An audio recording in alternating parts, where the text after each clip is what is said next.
Hi guys, today I want to talk about the STAR method, and I want to add a little addition onto the STAR method. And this is something that I've addressed in a couple of my other videos, but I wanted to really focus on it today because what's been happening is, as I've been working with clients more and more, I'm realizing the benefits of utilizing the STAR method, and it's really helpful when you get in these interviews to have an organized thought process. And I didn't realize how helpful it was until I started conducting all these mock interviews, and time again, when I've worked with clients on this, it's really helped them. So, what is the STAR method? The STAR method is situation, task, action, result.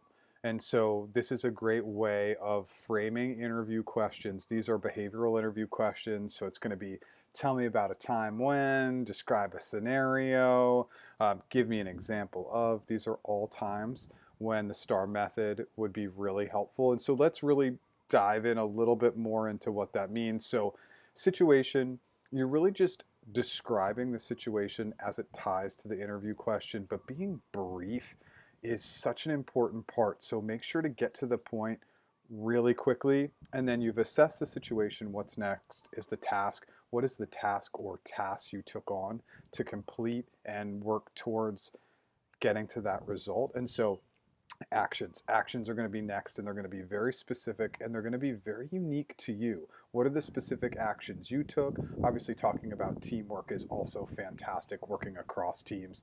And then ultimately, what was the result? And really defining and talking about the results in a positive manner. That's why the STAR method can be so helpful. And again, it's really segmented, and it really keeps you structured and in order.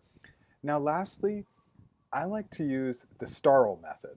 And so you add that L on the end, and the L is what you learned. So really the takeaways, and that can be a lot of different things. You can actually just talk about what you learned, or you can talk about what you learned and how you applied it in the future, or you can talk about maybe something that was a mistake that you learned, and again, you made that edit or you made that change in a future project, and the strong benefit of that learning. So, okay, great. Now you have the STAR method, you set it up in your mind. What do you do next? You practice and you prepare, right? And so you're literally preparing your example based answers in this method. So you're breaking it down when you're writing it in a Google Doc, and you're writing out the situation, and then you're writing out the task and the action and the result and the learning. And so you're already working in this framework, and then you're going to test it, and you're going to test it by practicing. And I truly believe that people aren't practicing enough, and that's really key because there's just so many good takeaways when you practice. But if you practice the STAR method, what you're going to find is that your overall organization is so much stronger. And being organized in an interview and staying on point is really critical for having success. So definitely practice.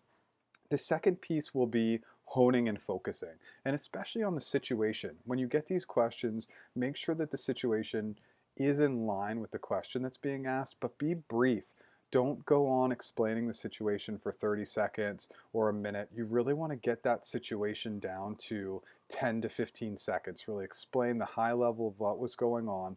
And that's why practicing can be so important, because it will help you fine tune what the actual situation was. And the last step is sometimes you are going to have one of these scenarios or situations that's close to the question that's being asked. And so then that just becomes about framing. And this works for any type of question when you're answering it, but you may frame it with, I had this specific situation.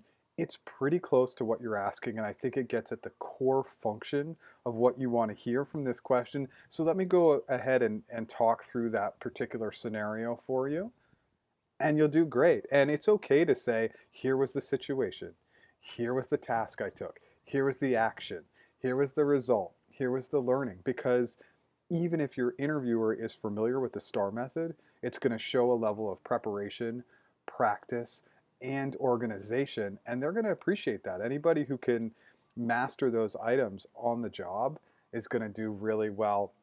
Again, I never really used the STAR method in my career until I started researching and doing these videos, and again, conducting these mock interviews with clients. I found that it's so incredibly helpful, and it removes some of the stress during the interview as well. I really hope this content helps look up the STAR method a little bit more, practice behavioral interview questions using this method, and you'll do great. Thanks.